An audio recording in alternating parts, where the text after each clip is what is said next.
বন্ধুরা, আজ তোমাদের মধ্যে আমি আরও একটি রেসিপি নিয়ে এসেছি। রেসিপিটি হলো পটল চিংড়ি। আমার বানানো রেসিপি যদি তোমাদের ভালো লাগে তাহলে আমাকে ফলো করবে, লাইক কমেন্ট শেয়ার করবে আর আমার পাশেও থাকবে। এখন চলো রান্নাটা করি। প্রথমে আমি একটা কড়াই বসিয়ে দিয়েছি, তাতে আমি পরিমাণ মতো তেল দিয়ে দিয়েছি। তেলটা আমার গরম হয়ে গেছে।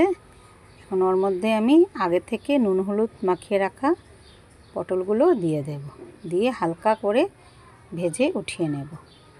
অন্যদিকে আমি রান্নাটা করার জন্য একটি পেস্ট রেডি করব। তার জন্য আমি নিয়েছি কুচনো পেঁয়াজ, পরিমাণ মতো জিরের গুঁড়ো, 3-4টে আস্ত শুকনো লঙ্কা, সাথে নিয়েছি 2 চামচ পরিমাণে পোস্ত,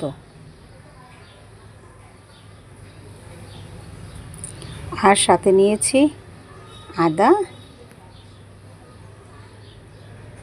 একটা আস্ত টমেটো আর পরিমাণ মতো গরম মশলার গুঁড়ো দিয়ে আমি একটা পেস্ট বানিয়ে রেডি করে নেব রান্নাটা করার জন্য। অন্যদিকে আমার পটলটা ভাজাটা কমপ্লিট হয়ে গেছে। এখন আমি উঠিয়ে নেব। তারপর ওই তেলেই আমি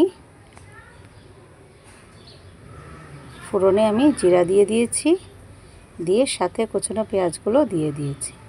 পেঁয়াজগুলোকে আমি হালকা লাল হওয়া পর্যন্ত ভাজবো। পেঁয়াজটা আমার ভাজা হয়ে গেছে। এখন বানিয়ে রাখা মশলার পেস্টটা আমি ওর মধ্যে দিয়ে দেব, দিয়ে পরিমাণ মতন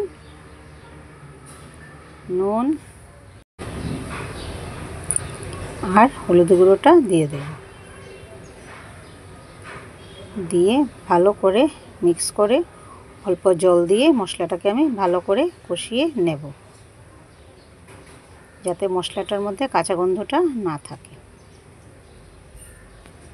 সাথে আমি 2-4টে কাঁচা লঙ্কাও দিয়ে দিয়েছি। এখন মশলাটাকে অল্প সময়ের জন্য ঢেকে আমি কষাবো। আর মশলাটা আমার ভালো করে কষানো হয়ে গেছে। এখন ওর মধ্যে আমি চিংড়ি মাছগুলো দিয়ে দেব, দিয়ে ভালো করে মশলার সাথে চিংড়ি মাছগুলোকে কষাবো, যাতে কষানোর মধ্যেই চিংড়ি মাছগুলো ভালো করে ভাজা হয়ে যায়।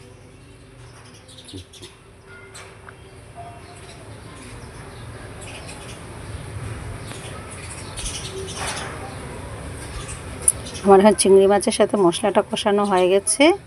এখন আগে থেকে ভেজে রাখা পটলগুলো আমি দিয়ে দেব, দিয়ে ভালো করে মিক্স করে অল্প সময়ের জন্য আমি ঢেকে দেব, যাতে মশলার সাথে পটলটাও অল্প কষানো হয়ে যায়।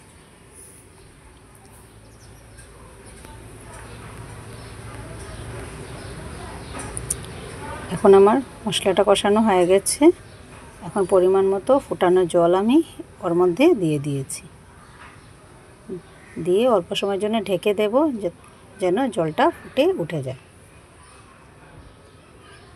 আমার ঝোলটা ফুটে গেছে। এখন উপর থেকে আমি 1 চামচ মতন ঘি দিয়ে দেব, দিয়ে ভালো করে আমি মিক্স করে দেব,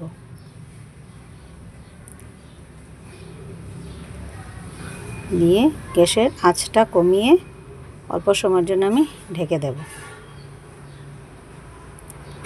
দিয়ে আমার পটল চিংড়িটা রান্নাটা কমপ্লিট হয়ে গেছে। ভালো লাগলে একটা কমেন্ট করবে।